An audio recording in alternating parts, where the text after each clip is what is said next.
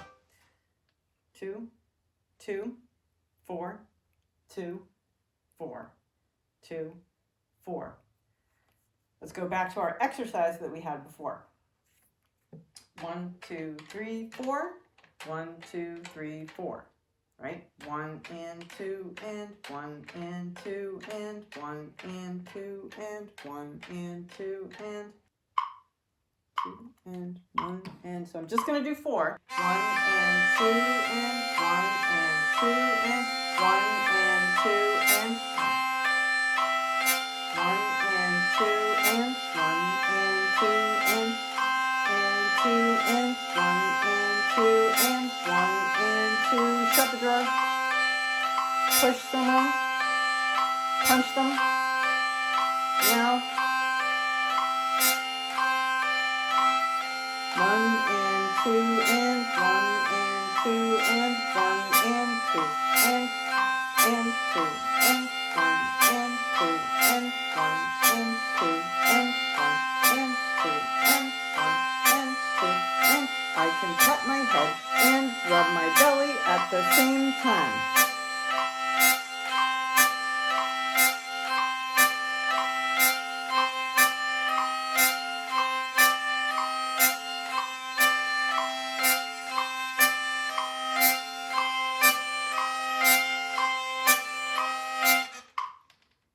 I think you get the idea. But you can see how helpful the metronome is in that respect, because it's keeping you on target for where the upbeat is.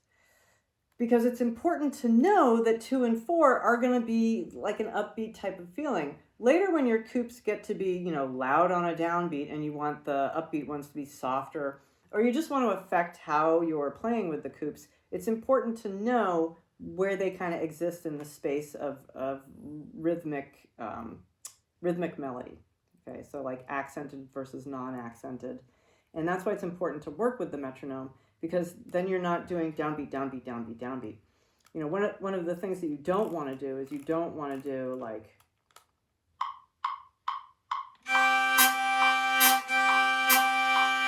because then that's just training your brain that that's also a downbeat. If you really have to subdivide the metronome to hear that, okay, that's fine. We always talk about learning with certain crutches at first, but get rid of it later so that you understand that it's an upbeat versus a downbeat, that it's syncopated rhythm, meaning something occurs on the upbeat versus on the downbeat. Okay, so another thing, like when you're working with the metronome, also make sure that the starting coup is the 1 but unheard, right? Instead of starting with the 2, so 2 and 4 and now what I'm doing it's hard for me to do because I'm used to doing it the other way. It's like you're doing 2 on the downbeat and 4 on the downbeat, and they should be on the upbeat. So 1, 2, 3, 4, 1, 2, 3, 4, 1, 2, 3, 4. That's the idea. So your 1 is invisible. Now, if you need that 1, 1, 2, 3, 4, 1, 2, 3, 4, 1, 2, 3, 4, 1, 2, and that's good to do. Because you want to, at the end of the day, be able to do coups that are next to each other. That's another good thing to practice, like 1, 2, 2, 3, 3, 4, 4, 1. Because then what does that do? That gives you control over where all of your points on the wheel are. And again, you can do that with your simple 1, 2, 3, 4, 1, 2, 3, 4 in minor or major. And that way you're matching up the notes that you're playing here with the coups that you're doing here. So it's a good, simple way to verify what you're doing is correct. And I highly recommend that. One of the things that actually Max was talking to me earlier about is that when he was learning to coup, something that was really helpful for him is that he exaggerated the hand technique a lot so that he could notice what he was doing with his hand and then set it up to where each coup was. So he could really feel the finger movement within his hand and how his arm was feeling when he was couping. There's no reason why you can't do that, but you want to back off from that later when, you know, you're just playing. Like, you know,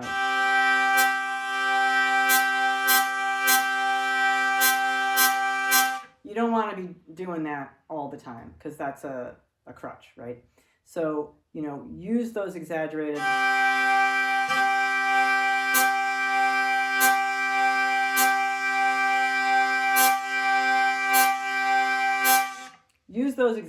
hand techniques to get you through, but then back off from them, you know, video yourself and try to reduce them because, you know, you don't want to look like, well, I suppose you could look like a little ballet dancer on the side there and that would be entertaining. I mean, I do lots of weird things too.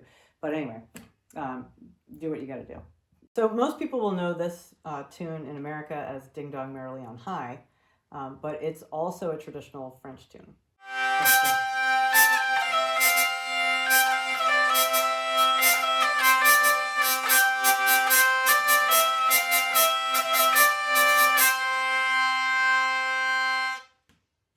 So little bits like that. If you have a tune that you know, we'll also include that tune in the links in the description. But tunes that we've worked on before, for instance, like the squirrel song.